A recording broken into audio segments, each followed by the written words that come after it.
how to download APK on Chromebook without developer mode. Now, I'm guessing most of you have an APK on your Chromebook and you were trying to install it. However, when you try to double click it or install it, you got a problem or an error message. Now, I'm going to show you how to bypass this and how to be able to install that APK on your Chromebook. How to enable the Linux development environment on Chromebook. Now, the first thing you want to do is go ahead and hit your search bar and then go ahead and type in settings or go to the settings app. Now, once you're here, you want to go ahead to the left-hand side, and at the bottom, you're going to see the About Chrome OS tab. Just go ahead and click on that. Now, next, you want to look for Developers, which is a subheading. Right under that, you're going to see the Linux Development Environment. Once you just go ahead and click on Setup and wait for the pop-up. Once you're again, go ahead and click on Next, and then you're going to be prompted to give a name. Now, I'm going to choose a simple name. You can also leave the name as it is, and once you're done, you're supposed to choose a disk size. Now, basically, you can go ahead and click on Custom and make this less than 10 gig if you don't have enough space, or you can make it more than 10 gig if you need more space. However, I'm going to leave mine on recommended. Later in the future, you can increase your space, and so I'll leave mine on recommended, and I'm going to go ahead and click on install right away. Now, this is going to install in the background, so let's move on to the next thing. How to enable ADB debugging on Chromebook. Now, the first thing you want to do is go ahead and hit the search bar and type in settings or go to the settings app. Now, once in settings, you want to go to the left-hand side and click on apps.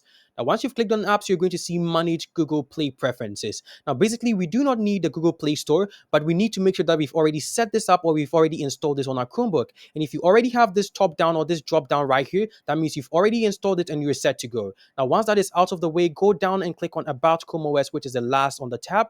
Once you've clicked there, go ahead and look for Developers, because right under Developers, we have the Linux development environment. Go ahead and click on that, and then you're going to find Develop Android Apps right here. Go ahead and click on that once again, and then you're going to see Enable ADB Debugging. Now, basically, there is a red flag with this. If you click on this, it's going to restart your Chromebook, and so make sure that you've saved everything that you're already doing to make sure that you do not lose anything after the restart. I'm going to restart this, and I'm going to see you guys on the other side of my screen. Now, once you've restarted your Chromebook, just go ahead and click on confirm, and that should bring you back to the normal page. Now, once we're done restarting, we're going to go back to our search volume, and then we're going to go ahead and type in terminal and then hit enter right away. Now, basically, once you're here, make sure to click on Penguin, which is right under Linux, and then it's going to load you into the terminal. Now, the first thing we need to do in the terminal is to check the version of the terminal. And so go ahead and type this with me, cat space with the / etc, another / and type in Debian _ version.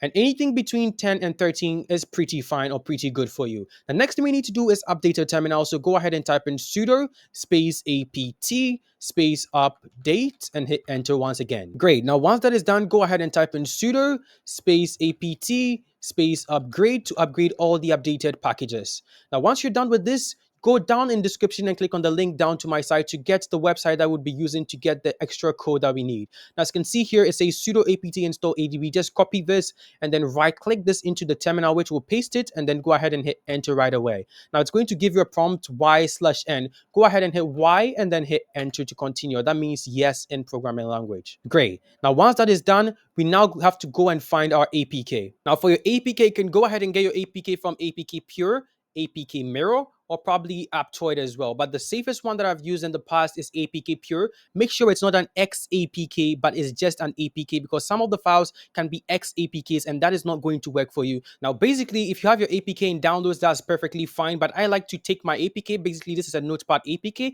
and I'm going to drag this and put this in my Linux files. Or you can just go ahead and copy and then put this in the Linux files. Now, once this is here, go ahead and click on this, and then you want to right click this, and then you want to go ahead and rename this something very basic. And so, for example, I can just name my note instead of the notepad and all the extra characters there, because we're going to use this in the terminal. Now, once you're done with that, you want to go back to the terminal and type in ADB devices. Make sure that there's a space between ADB and devices, and then hit enter right away. Now, as you can see, it's asking me to allow USB debugging, and I'm going to click on allow right here because that's the important thing.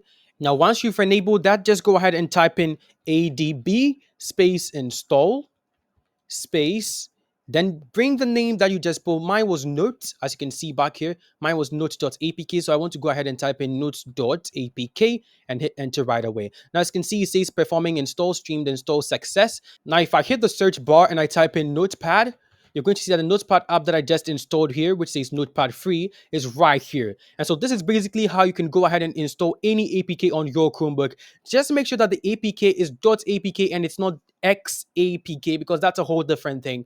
But if you guys enjoyed this video, make sure to smash the like, subscribe, and bell button, and come join my Discord down in the description if you happen to face a problem. With that said, it's your boy GD7 Plays, and I'll see you guys in my next video. Peace out.